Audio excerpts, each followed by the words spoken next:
Churches are being given clearance for the first time in weeks to resume services. Prime Minister the Most Honorable Dr. Hubert Minnis released a statement today explaining under which conditions believers can commune once again. 2 trying months, an answer to prayers. If the certain family islands have been liberated or freed, then the question should be asked, why shouldn't the church likewise be included? Prime Minister the Most Honorable Dr. Hubert Minnis, in a statement issued Friday, lifted restrictions on church gatherings effective Saturday, May 23rd. He acknowledges the healing we need extends beyond the health system that has carried us through the COVID-19 pandemic. I believe there are different components of healing. There's healing, as we know, in terms of health. There's economic healing. But most importantly, there's spiritual healing. There are 2 major sets of rules. The first for family islands cleared to resume commercial activity: Abaco, Andros, Long Island, Cat Island, Mayaguana, Inagua, Crooked Island, Acklins, Long Key, Ragged Island, and Rum Key. Services may be held inside sanctuaries, but persons must sit 6 feet apart, except if they're from the same immediate household. Persons are to remain in or at their seats. All persons must wear masks, and Sunday school is not permitted. Communion may be held using disposable cups, and distributors must wear masks and gloves, and must exercise proper hygiene and sanitation measures. There will be 1 offering station. Offering baskets should not be passed around. Persons that are in high-risk categories are asked not to attend services.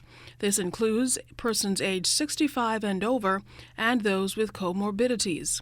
Though acknowledging the new normal, which clashes with the spirit of communion, the Bahamas Christian Council welcomes the news.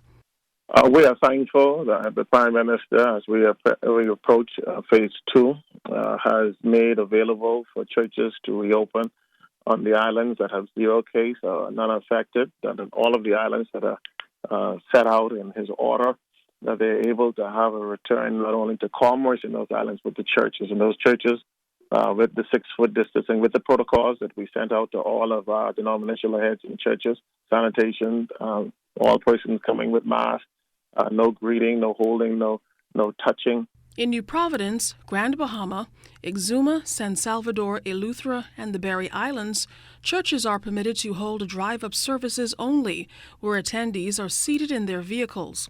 No sanctuary service is permitted. Adequate parking must be available to accommodate the drive-up service. Services must be limited to 1 hour. Vehicles may only have 4 persons from the same immediate household inside, and vehicles must be parked at least 3 feet apart, and communion is prohibited. Preparing for the first in-person Sabbath gathering in 2 weeks, Pastor Basil Stirrup of the Good News Seventh-day Adventist Church is urging churches to share their space. It is a new day, and worship will, through this COVID-19, will evolve, I believe, to a place of getting better at what we do and how we do it until there's a vaccine or until this COVID-19 is totally out of the systems of the world. Until further notice, services are permitted on Saturday and Sunday only during the weekend lockdown between the hours of 7 a.m. and 1 p.m.